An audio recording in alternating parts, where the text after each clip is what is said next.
When I walk anywhere, it probably takes about double the amount of time that it would for you. And it's physically more exhaustive for me to walk because of the fact that I have an AFO on my left leg and a prosthetic on my right. Hope Hoffman had to take the city of St. Paul to court over how she was treated working as a policy aide for Mayor Melvin Carter. St. Paul has this reputation of being a progressive city. They've got progressive leaders. How surprising is this to have to go through this in a city like St. Paul? It's disappointing, but not surprising. Disability is always on the back burner and is always left out. And it's really not understood that disability intersects every identity. You know, any person can have disability. And so you'd think that there would be more of a progressive mindset. They were then forced. The first time we met Hope Hoffman was 6 years ago when she came to the state capitol to advocate for a bill that would have taken the word disability off parking signs and replaced it with the word accessible.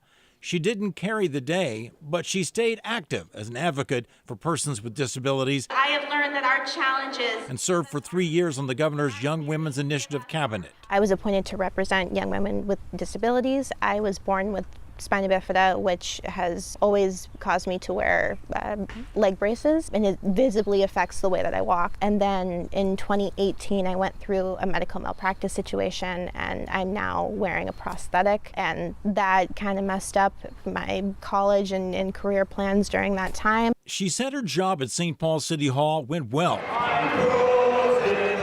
until Oktoberfest of 2019. And it wasn't a problem until I was assigned to Oktoberfest, which, you know, I'm not from St. Paul, and I didn't know that this was, you know, a huge walking event. And you'd think that when this was passed off to me that there would have been a heads up, like, hey, Hope, this is a lot of walking. Do we need to arrange anything? Like, are you good? After that, she asked for 2 accommodations. A heads up if she'd be asked to staff an event with a lot of walking or events without accessible parking. If a disability is known and visible and there's no monetary or burdensome resource issue with an accommodation, it needs to be met. Instead, Hope says her manager started assigning her more menial tasks instead of policy work. It became this targeted retaliation, trying to test my physical limitations. In my meeting with this ADA coordinator, when we were finishing up the meeting, I dropped my bag or something, and they had said to my face, oh, sometimes I feel handicapped by the end of the week too. You're kidding. Yeah, too much. Yeah, that was kind of where it ended for me, and I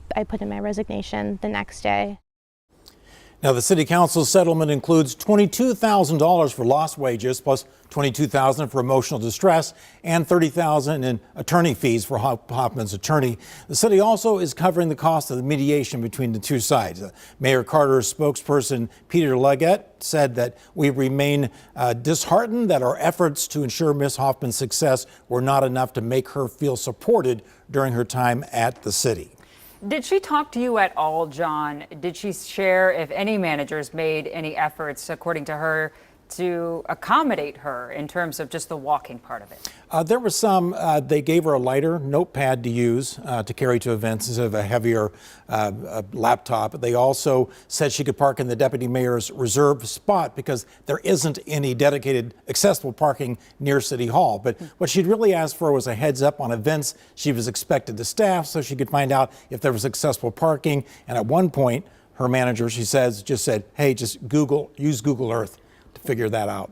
Wow. Well, hopefully this starts a conversation that should be happening within every employee workplace about accommodations and making it work. Exactly, because she felt like she was retaliated against, and she was just kind of reduced to like a gopher instead of the policy work she'd trained to do. All right. Thank you so much, John Croman.